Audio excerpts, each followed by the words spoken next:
আজ 27 তারিখ, 27শে জানুয়ারি 2025। দাঁড়িয়ে আছি রাজীব পাল স্টুডিওতে।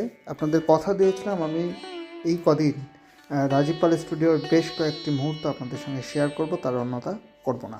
প্রথমে ঢুকেই এই প্রতিমাটি চোখে পড়ল।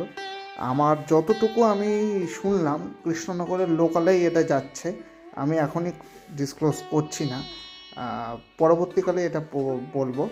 তো তার আগে দেখিয়ে নিয়ে এইখানে যে বার্তাটি দেওয়া হচ্ছে, ব্রহ্মা এবং সরস্বতী কিন্তু একসঙ্গে এখানে আছেন। এটা খুব কমই দেখতে পাই আমরা, মানে ব্রহ্মার সঙ্গে সরস্বতীর যে একটা অ্যাটাচমেন্ট আছে সেটা কিন্তু সরস্বতী প্রতিমাতে আমরা খুব কম দেখি, কিন্তু এইখানে সেটা আমরা দেখতে পাচ্ছি। আর তার সঙ্গে যে কাজ, মানে সেটা আপনি ধুতিতে বলুন বা শাড়ির পাড়ে বলুন,